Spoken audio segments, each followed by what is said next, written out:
Hello दोस्तों, स्वागत है आपका एक और नए वीडियो में। आज के सेशन में हमको सीखना है अम्ल, क्षार और लवण के प्रकार। कितने प्रकार का यह होता है। तो मुख्यतः यह दो प्रकार का होता है, लेकिन कई प्रकार का सामने हमारे आता है, उसके बारे में हमको यहाँ पे चर्चा करना है। तो चलिए एक एक करके हम स्टार्ट करेंगे और लिखना और सूत्र के साथ प्रारंभ करेंगे। कल हम लोगों ने इनकी परिभाषाएं तीन वैज्ञानिकों के साथ हम लोगों ने अच्छे तरीके से जान लिया था। आज हमको जानना है इनके प्रकारों के बारे में। तो अम्ल कितने प्रकार का होता है, देखा जाए तो यह चार प्रकार का होता है। कौन कौन? प्रबल अम्ल, दुर्बल अम्ल, हाइड्रो अम्ल और ऑक्सी अम्ल। है बहुत आसान, देखने में तो टफ दिखाई दे रहा, लेकिन है बहुत आसान। क्षार दो प्रकार का, दुर्बल अम्ल और दुर्बल क्षार। अधिकतर हमको यही दो चीजें हमेशा पढ़नी होगी, लेकिन यह एक्स्ट्रा चीजें इसलिए बताया जा रहा है ताकि आपको भविष्य में इसकी जरूरत पड़े तो आपको पता रहे कि हाँ ये क्या होता है। ठीक है, तो चलिए हम स्टार्ट करते हैं। प्रबल क्षार, प्रबल अम्ल क्या है? तो प्रबल अम्ल वह होता है जो जलीय विलयन में पूर्ण रूप से, कैसे? पूर्ण रूप से आयनित होता है। क्या होता है? आयनित। पूर्ण रूप से आयनित होता है वह यौगिक या वह तत्व जो क्या हो, जलीय विलयन में पूर्णतः आयनित हो, उसे हम लोग कहते हैं प्रबल अम्ल। जैसे मान लीजिए HCl को आप क्या करिए, जल में यानी जल में घोलेंगे तो यह H प्लस Cl माइनस में पूर्ण रूप से विभक्त हो जाएगा। तो ऐसा तत्व क्या, ऐसा यौगिक क्या कहलाता है? प्रबल अम्ल। अब बात करते हैं दुर्बल अम्ल की। दुर्बल अम्ल क्या होता है? तो वह यौगिक या वह तत्व जो जल में घोलने पर आंशिक रूप से, कैसा? आंशिक रूप से आयनित हो। ठीक है, आंशिक रूप से आयनित हो तो उससे हम लोग दुर्बल अम्ल कहते हैं। जैसे एसिटिक एसिड CH3COOH, हमको परिभाषा याद रखना पड़ेगा और सूत्र याद करना पड़ेगा। ठीक है, फार्मिक एसिड आप ले लीजिए। फार्मिक एसिड ये क्या है? आंशिक रूप से जल में विलेय है, पूर्ण रूप से विलेय नहीं है। पूर्ण रूप से विलेय कौन है? HCl है और सारे तत्व। आगे चल के आया हमारे पास हाइड्रो अम्ल क्या होता है। तो हाइड्रो अम्ल कहता है कि जिस यौगिक में ऑक्सीजन न हो, केवल क्या हो? हाइड्रोजन हो। क्या हो? ऑक्सीजन नहीं हो, क्या हो? हाइड्रोजन हो। तो इस प्रकार के जो यौगिक हैं उन्हें हम लोग कहते हैं हाइड्रो अम्ल। जैसे HF, हाइड्रोफ्लोरिक एसिड। क्या कहते हैं इसको? HF को हाइड्रोफ्लोरिक एसिड। HBr ले लीजिए, हाइड्रोब्रोमिक एसिड। इसका जहां भी नाम आएगा ऑक्सीजन नहीं रहेगा तो हाइड्रोजन को हाइड्रो पढ़ेंगे और उसके साथ जो तत्व जुड़ा रहेगा उसका नाम रख देंगे। तो ये कहता भी है अपने परिभाषा में कि ऐसा तत्व या यौगिक जिसमें क्या हो, ऑक्सीजन न हो, उसको छोड़ के अन्य कोई तत्व हाइड्रोजन के साथ जुड़ा हो तो वो क्या होता है? हाइड्रो अम्ल कहलाता है। जैसे HF हाइड्रोफ्लोरिक एसिड, HBr यानी हाइड्रोब्रोमिक एसिड। अगला बात करते हैं ऑक्सी अम्ल क्या होता है। ऑक्सी अम्ल कहता है कि ऐसा यौगिक जिसमें हाइड्रोजन के साथ साथ ऑक्सीजन भी हो। क्या हो? हाइड्रोजन भी हो, ऑक्सीजन भी हो, तथा उसके साथ अन्य कोई तत्व भी जुड़ा हो। अन्य कोई तत्व भी उसके साथ जुड़ा हो तब उसे हम कहते हैं ऑक्सी अम्ल कहते हैं। जैसे H2SO4 आप पढ़ते हैं ना, H2SO4 यानी सल्फ्यूरिक एसिड। इसमें हाइड्रोजन भी है, ऑक्सीजन भी है। इन दोनों के अलावा क्या इसमें है? सल्फर भी है।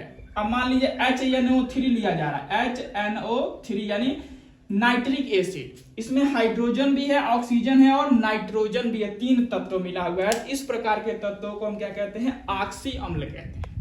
समझ में आई बात में? अगला चलते हैं क्षार के प्रकार में। क्षार, प्रबल क्षार क्या होता है? सेम यही होता है। यह जल में पूर्ण रूप से विलेय होता है। क्षार वह पदार्थ होता है जो क्या हो, जल में पूर्ण रूप से आयनित हो। यानी जो भी क्षार होगा जल में क्या होगा? पूर्ण रूप से आयनित होगा। जैसे सोडियम हाइड्रोक्साइड, आयनित होने के बाद से क्या मिलेगा? क्षार है तो OH माइनस, अम्ल है तो हाइड्रोजन प्लस। ये ध्यान देना है। और क्या है? पोटेशियम हाइड्रोक्साइड, कैल्शियम हाइड्रोक्साइड, ये क्या है? ये सब जल में पूर्ण रूप से विलेय है, आंशिक रूप से विलेय नहीं। और जो आंशिक रूप से विलेय होता है उससे हम लोग कहते हैं दुर्बल क्षार। क्या कहते हैं? दुर्बल क्षार। यानी NH4OH, सोडियम अमोनियम हाइड्रोक्साइड। ठीक है, FeOH फेरस हाइड्रोक्साइड, ये सब क्या है, जल में आंशिक रूप से विलय होने के कारण यह दुर्बल क्षार में आते हैं, और जो आंशिक रूप से क्या है, पूर्ण रूप से विलय हो उसे प्रबल क्षार कहते हैं। विलय होने के बाद से OH माइनस आयन मिलना चाहिए। जैसे मान लीजिए NaOH को हम जल में घोल दें तो Na पे प्लस और OH पे माइनस हमको मिलना चाहिए, यही होता है विलय। समझ में आया। अब हम बात करते हैं लवण की। क्या बात करते हैं, लवण की। लवण मुख्यतः अभी 3 प्रकार का होता है, लेकिन यह 2-3 प्रकार का और पढ़ना बहुत ही जरूरी हो जाता है। तो चलिए हम शुरू करते हैं साधारण लवण से। साधारण लवण क्या है, जब एसिड प्लस बेस मिलेगा तो क्या बनेगा, साल्ट बनाएगा, तो इसे ही हम लोग कहते हैं साधारण नमक। कोई भी लिख दीजिए, NaCl KCl कुछ भी, ये क्या हो जाएगा, साधारण नमक हो जाएगा।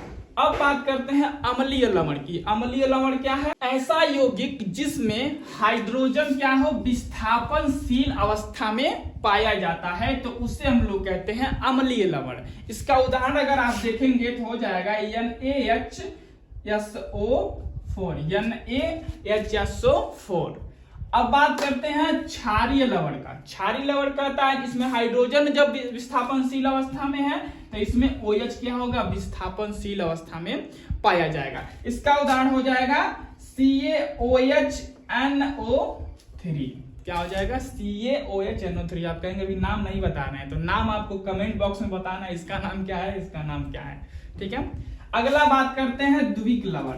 द्विक लवण आप सब लोग इस्तेमाल भी करते हैं, ये सभी लवण हम लोग इस्तेमाल थोड़ा कम होता है, इसमें का होता है साधारण नमक का, लेकिन द्विक लवण का इस्तेमाल आप लोग अधिकतर बार करते हैं।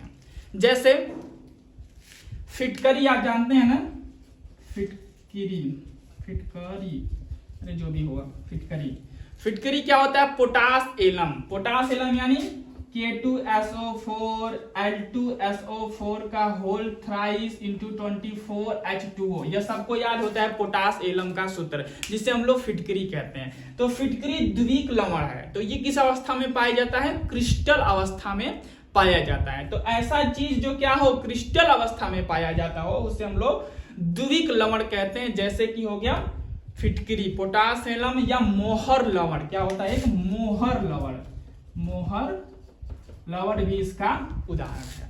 अब बात करते हैं मिश्रित लवण का। मिश्रित के उसी तरह पता चल जा रहा है कि मिश्रित का मतलब क्या होता है, मिक्स वाला। तो आप ब्लीचिंग पाउडर आप देखे हैं CaOCl2, जिसे कैल्शियम हाइपोक्लोराइड कहा जाता है। क्या कहा जाता है, कैल्शियम हाइपोक्लोराइड कहा जाता है। मिश्रित लवण इसे कहते हैं।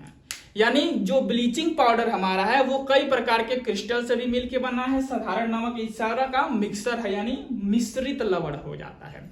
तो उदाहरण हो जाएगा हमारा फिर ब्लीचिंग पाउडर। अगला बात करते हैं संकर लवण क्या होता है। संकर लवण आपका कहता है, संकर लवण जब FeSO4 की क्रिया 6KCN पोटेशियम साइनाइड से कराएंगे तो हमारे पास मिलेगा क्या, K4FeCN6। ठीक है, क्या मिलेगा, K4FeCN6 और प्लस में मिलेगा K2SO4, ये वाला K2SO4 ये वाला मिलेगा।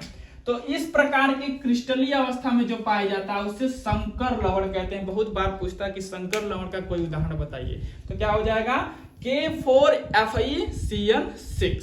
ठीक है, द्विक लवण का फिटकरी, मिश्रित लवण का कैल्शियम हाइपोक्लोराइड यानी ब्लीचिंग पाउडर इसका उदाहरण हो जाएगा। उम्मीद करते हैं कि वीडियो आपको पसंद आई होगी। मिलते हैं अगले वीडियो में, तब तक के लिए जय हिंद, वंदे मातरम, भारत माता की जय।